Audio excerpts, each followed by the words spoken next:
ಅಯ್ಯೋ ಈ ನನ್ನ ಮಕ್ಳು ಮತ್ತೆ ಶುರು ಮಾಡ್ತಾರೆ. ವೈಟ್ನರ್ ಇದೆಯಾ? ಪೆನ್ ಇದೆಯಾ? ಸವಿ ಬ್ಯಾಂಡ್ ಇಲ್ವಾ? ಕೊಡಿ.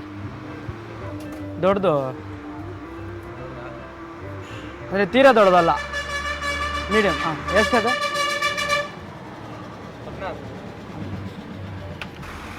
ಫೆವಿಕ್ವಿಕ್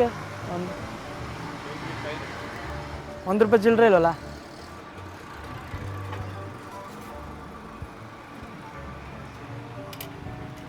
₹5.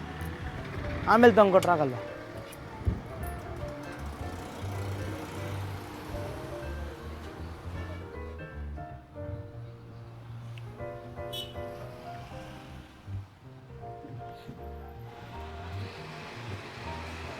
ಸ್ವಲ್ಪ ತಂದು ಕೊಡಿ ಸರ್.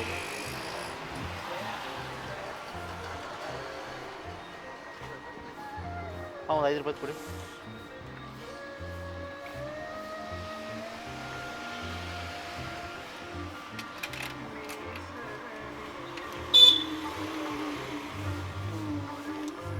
ಏನು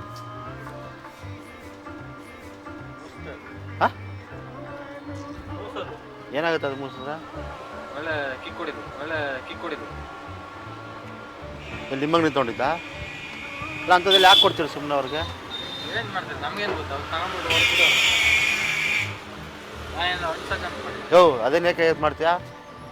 ಅಣ್ಸಕ್ಕೆ ಯೂಸ್ ಮಾಡ್ಬೇಕು, ಅದನ್ನೇ ಇಟ್ಕೊಂಡು ಮಾಡ್ತಿದ್ದೀನಿ ನೀನು. ಅನ್ಸಕ್ಕಲ್ಲ. ಹಾಂ, ನಾನು ಅನ್ಸಕ್ಕೆ ಅಂತ ಮಾಡಿದ್ದೆ. ನಮ್ಗೇನು ಗೊತ್ತು. ಫೆವಿಕ್ವಿಕ್ ₹4 ಬರಲ್ಲ, ಅದು ₹5. ಅಲ್ಲ ಸರ್, ಇದನ್ನೆಲ್ಲ ಯಾಕೆ ಕೊಡ್ತೀರಾ ನೀವು ಅಂತ? ನಮ್ಗೇನು ಗೊತ್ತಾ, ನಾವು ಅನ್ಸಕ್ಕೆ ನಮ್ಗೇನು ಗೊತ್ತಾ? ಇಲ್ಲ ನಿಮ್ಮ ಮುಂದೆ ನಿಂತು ಮಾಡ್ತಾರಲ್ಲ, ಕಿತ್ಕೋಬೋದಾಯ್ತಲ್ಲ, ನೀವು ವಾಪಸ್ ರಿಟರ್ನ್ ಮಾಡ್ಬೋದಾಯ್ತಲ್ಲ. ಓಪನ್ ಮಾಡಿಟ್ಟವನೇ. ಆಯ್ತಾ? ಆಯ್ತು. ಅಲ್ಲ ಪಬ್ಲಿಕಲ್ಲಿ ಈ ಥರ ಮಾಡಿದ್ರೆ ಯುವಕರೆಲ್ಲ ಹಾಳು ಮಾಡ್ದಂಗೆ ಆಗ್ತಿಲ್ವಾ ಇದು? ನಮ್ಗೇನು ಗೊತ್ತಾ, ನಾವು ಇದು ಮಾಡೋಕ್ಕಾಯ್ತದ ಏನು? ಇಲ್ಲ ನೀವೋ ನಿಮ್ಗೆ ಗೊತ್ತಿಲ್ಲ, ಒಂದು ಮಾತು ಹೇಳ್ಬೋದಾಯ್ತಲ್ಲ, ನೀವು ಮುಂದೆ ಇಲ್ಲೇ ಅದು ಮಾಡ್ತಾ ಇದ್ದಾನಲ್ಲ. ಓಪನ್ ಮಾಡ್ಬಿಟ್ಟು ನಾನೇನು ಅದೇನು ಇಲ್ಲೇ ಮಾಡ್ತಿದ್ದೀನಲ್ಲ, ನೀವು ಹೇಳ್ಬೋದಲ್ಲ ಅವ್ನಿಗೆ, ಹೇಳ್ಬೋದಲ್ಲ ನೀವು ಅವ್ನಿಗೆ. ಡೈಲಿ ಇಲ್ಲೇ ತಗೊಂಡು. ನೋಡಿ ನಮ್ಮ ಅಂಗಡಿ ಬಂದೇ ಇಲ್ಲ. ಡೈಲಿ ಇಲ್ಲೇ ತೊಗೊಳೋದಂತಾನೆ. ಡೈಲಿ ಇಲ್ಲೇ ನಾವು ಇರೋದಕ್ಕೆ ಬರುತ್ತಲ್ಲ ಕೆಂಪುದು, ಅದು ಕೊಡೋದೇ ಇಲ್ಲ ಯಾರಿಗೂ. ಇದು ಆ್ಯಕ್ಚುಲಿ ಇದು ಅಣ್ಸಕ್ಕೆ ತಗೊಂಡು ಹೋಗ್ತಾರೆ ಎಲ್ಲ. ಇಲ್ಲ, ಅದಕ್ಕೆ ಹೇಳಿದೆ ಅದಿಲ್ಲ, ಇದು ತಗೋಯ್ತು ಚೆನ್ನಾಗಿ ಕಮ್ಮಿ.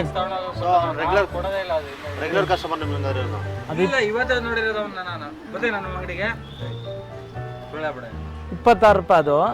ಇದು ₹17 ತಗೋ. ಬರೋದೇ ಇಲ್ಲ ನಮ್ಮ ಅಂಗಡಿಗೆ. ಕೊಟ್ಟೆ ಇನ್ನೂ ₹4 ಕಮ್ಮಿ ಆಗುತ್ತೆ ತಗೊಂತ. ಮತ್ತೆ ಈ ಪೇಪರ್ ಆಗಿ ಹುಡುಗರು ಬರ್ತಾರಲ್ಲ ಅವ್ರು ಕುಡಿಯೋ ಜಾಸ್ತಿ. ಇವನು ಯಾರು ಎಲ್ಲೇ ಮನೆ ಇಲ್ಲ. ಪೇಪರ್ ಆಯೋನೆ ವಾಸನೆಗೆ ಎಣ್ಣೆ ಹೊಡಿಬೇಕು ಅಂದೆ. ಎಣ್ಣೆ ಹೊಡಿಬೇಡ, ₹40 ಖರ್ಚಾಗುತ್ತೆ. ಇದು ಹೇಳಲೇ ಇಲ್ಲ ನೋಡಿ ಅವ್ನು. ಖರ್ಚಾಗುತ್ತೆ. ಇದು ತಗೊಂಡ್ರೆ ಕಮ್ಮಿ ಆಗುತ್ತೆ ಅಂತ. ನಿಂಗೆ ನಿದ್ದೆ ಬರ್ಬೇಕಲ್ವ? ಇಲ್ಲ ಅವನು ಯಾರಂತ ಸರ್, 4 ಜನಕ್ಕೆ ಹೇಳ್ಕೊಡೋ ಸ್ಟೈಲ್ ನೀವು ಹೇಳ್ಬೇಕು. ₹100 ಮಾಡಬೇಡಿ ಅಂತ ನೀವು ಅದು ಬಿಟ್ಟು ನೀವು ಅದನ್ನೇ ಕೊಟ್ಟಿದ್ದೀರಲ್ಲ. ಅದು ಬೇರೆ ಆ ಕಡೆ ಹೋಗಿ ಅಂತ ಹೇಳ್ತೀರಲ್ಲ. ನೀವು ಯಾವುದೋ ಚಾನಲ್ ಅವರ